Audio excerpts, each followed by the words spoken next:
I was born on the 17th of September 1993 in a town called Neisner.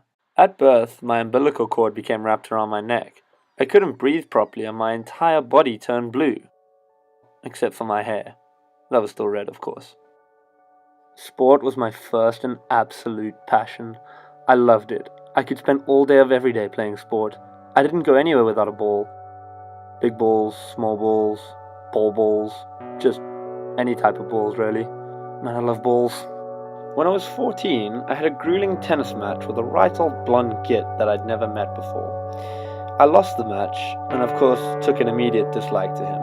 In fact, I hated him. And then, if not to make things worse, he joined our school a few days later.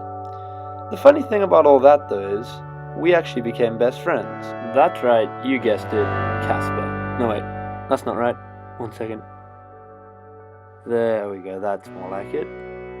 By the time I'd got to high school, sport, and especially cricket, had become absolutely everything to me. I dreamt about it all day. Teachers would tell me to focus on more important things like maths. I probably should have listened. My commitment and passion for cricket resulted in me being selected for the under-19 team of my province. I was off to compete with the very best under-19 cricket players in the country. I performed better than I could have hoped for, and I was really expecting to make the South African under-19 team. But, unfortunately, things don't always work out as we plan in life. I didn't make the team. I was absolutely heartbroken. I remember returning to my dorm that night in tears. Despite not making the team, I did get offered to play cricket professionally for 6 months during the English summer. So onto a plane I got, and off I went. I was based at Burslem Cricket Club, Stoke-on-Trent, England. I couldn't believe it. I was playing cricket, doing what I loved, and I was getting paid for it. It was unbelievable. As well as all this, I was also so excited to spend more time with Casper, who'd also moved to the UK earlier that year to chase his dream of YouTube. After a memorable 6 months in England, it was time to return to Cape Town, South Africa.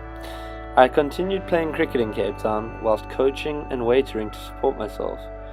Waitering was actually something that I quite enjoyed doing, despite not expecting to. I spent the next year and a half in Cape Town. It was more than safe to say that I was in love.